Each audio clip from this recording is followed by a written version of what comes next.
very competitive game. I thought both teams' defense was way better than their offense. I think especially in the second half, I thought our guys did a really good job defending in the second half. With that being said, I thought NC State, holding us to 28 points in the second half, did a good job also. It was just one of those grinder-type games where, we made a few more shots than them, made enough threes, and obviously wanted to keep establishing Zach inside and kind of playing off of that in terms of they were doing some different things with him and just making the right decision and then being able to attack at that point or take the threes that we were given. But we made enough of those. But I thought our defense was really good in the second half. We didn't have any breakdowns. We had, in my opinion, too many breakdowns in that first half defensively. Anytime we had those breakdowns with that one stretch, it seemed like they scored. But I thought we were very competitive, that we played hard. We just didn't play great. I don't think either team played great. If you kind of look at their run to get here and our run to get here, both teams were way better offensively than you saw today. But that happens in basketball at times, so you got to give our guys credit for hanging in there and grinding one out.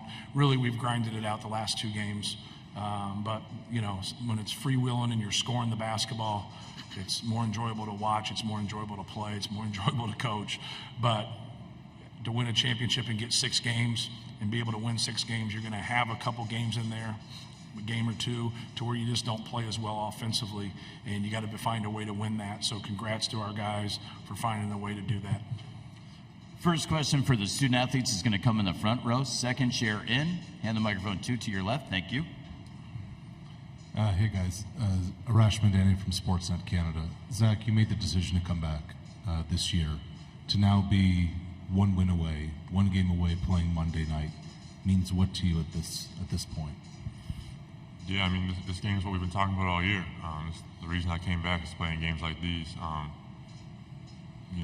Really the reason I've been playing college basketball for 4 years. Like, we talk about this every year, and to finally get to this game is big time. And then we got to obviously keep going and keep playing.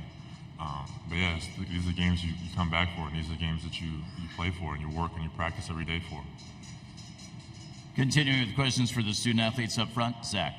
Zach, Brazilian New York Post for Zach and Fletcher. Could you just, describe what it feels like to be in the title game after obviously last year losing in the first round, to come back and now, kind of bury those demons, obviously, and to be 40 minutes for 1-8-all? We'll ask Fletcher to take that first, then Zach. Fletcher. It's everything. It's everything we've worked for, everything we've thought about. A lot of late nights. Can't even sleep because you're thinking about it. It's been tough, but we fought, and we're going to keep fighting. We got 40 more minutes till we're national champs, so we're going to push everybody as far as we can, and we're going to play as hard as we can. And Zach. Yeah, like you said, it's a really big deal, but obviously we still have a game to play. Like no one's celebrating right now. We're going to keep locked in and keep focusing on these games plans and get back to work. Up front on the left side, Fanta. I'll go to Lance with this one. John Fanta, Fox Sports. Lance, as Coach said, this wasn't always the prettiest game. You supplied some big-time shots for your team in this one, but what does it say about this team that maybe when it's not the most glamorous game, you guys can still outwill the other team with your defense and with your toughness? Yeah, it says a lot about our team.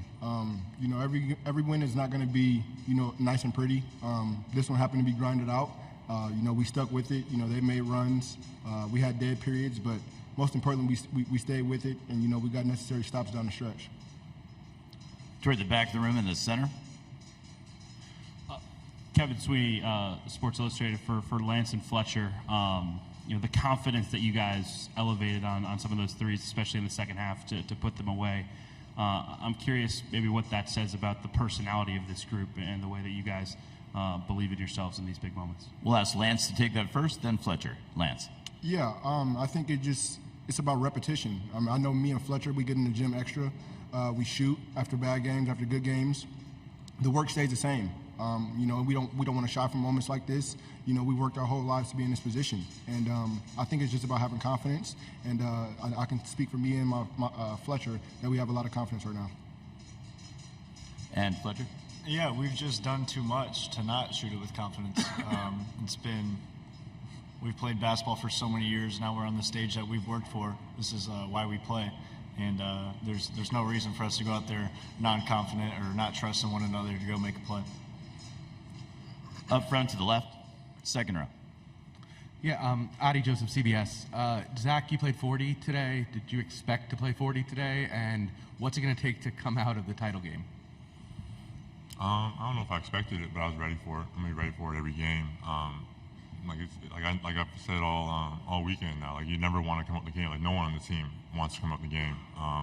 Obviously, if Paint subs us, we're going to sub. But if you can play every minute of the game, you want to play every minute of the game. You want to play every second of the game. So I'm never going to complain about Paint leaving me on the floor. Final question for the student athletes before they go back to the locker room. Up front. Zach, they seem like they brought a lot of different looks to you. Had some turnovers that are kind of uncharacteristic and such. But how did you try to handle what they were doing with you defensively? Yeah, they threw a lot of different looks at me. I have to kind of be more ready for it. I think I tried to force it a few times, and that led to some bad offensive possessions for us. But obviously, kind of just when they keep going, you kind of get the rhythm and you get the flow and you understand it. And I think towards the end of the game there, I kind of picked it up and I kind of understood what they were doing, and we kind of made that run there. We want to thank Lance, Fletcher, and Zach for joining us here in the main interview room. They're going to head back to the locker room and join their teammates. The Purdue locker room remains open, and we're going to take questions for Coach Painter. Let's begin up front with Adam. Hey, Matt, congratulations.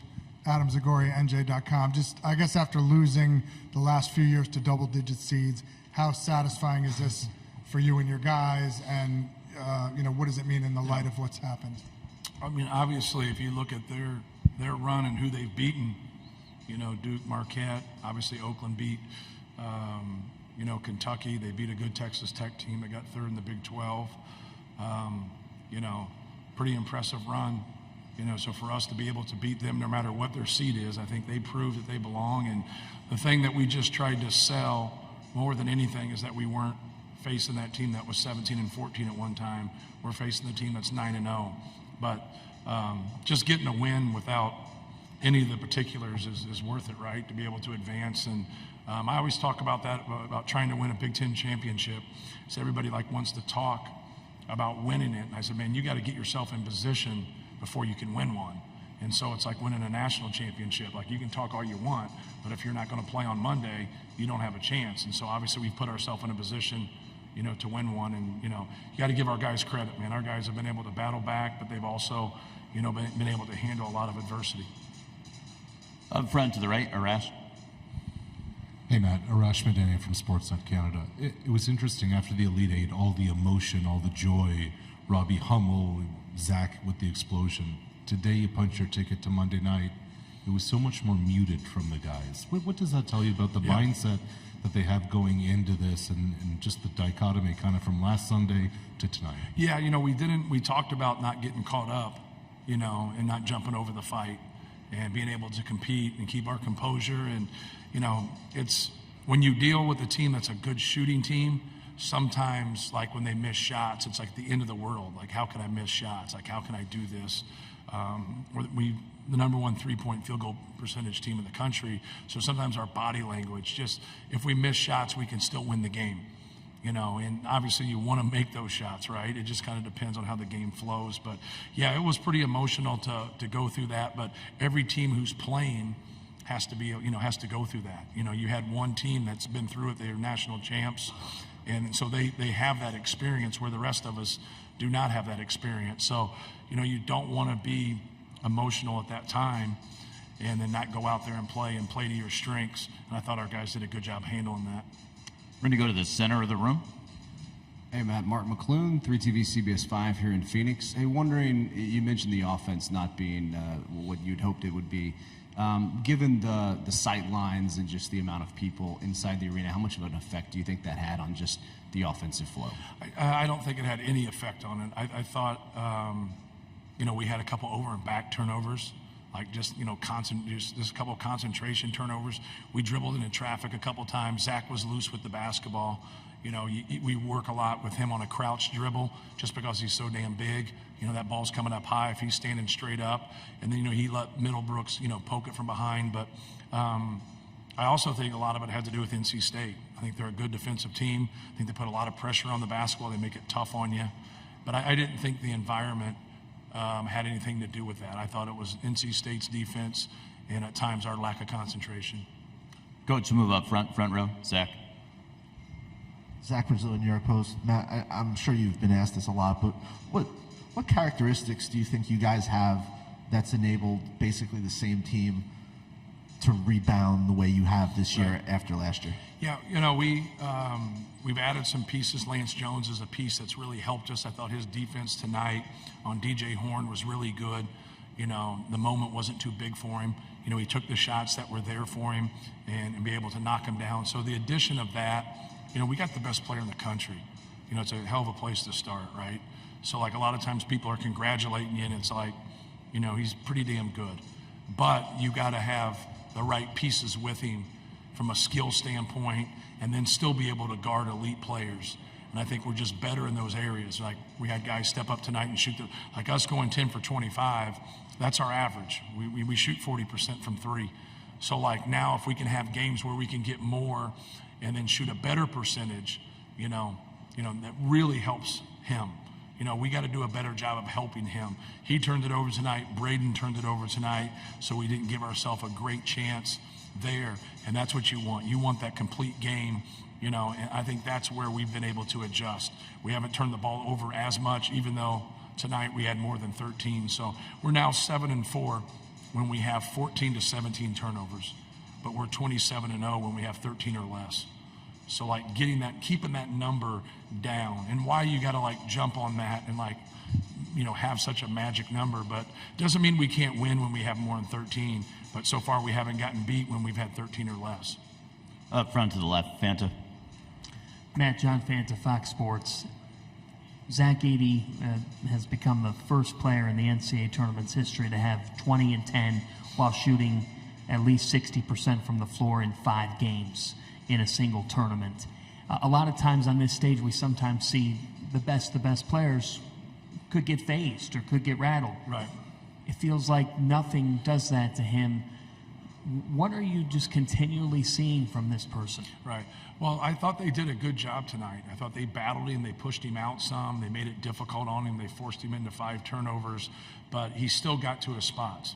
And if he can get to a spot for his jump hook or he can get it at the rim, like he didn't have a lot of dunks, kind of easy ones tonight. He had to earn almost everything, whether he was going to his left hook or his right hook, and just continue to play and continue to compete. But it's really about running things and getting in that position. If he can get there, he's had a lot of success. It doesn't guarantee he will, but the numbers kind of show that once he gets there and gets settled, he's been pretty successful.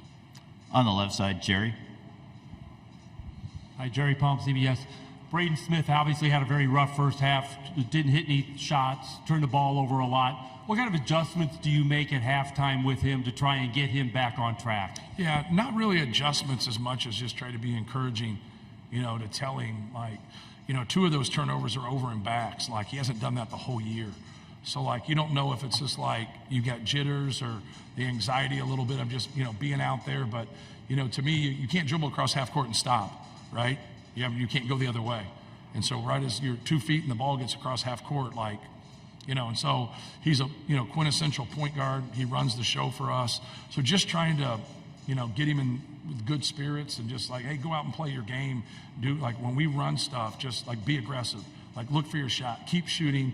And, but no adjustments really. Obviously he didn't turn the ball over the second half, so that was good. And we rely a lot on him. So when he has a little bit of struggles, it's easier for him to get out of it because he stays out there. He plays through his mistakes.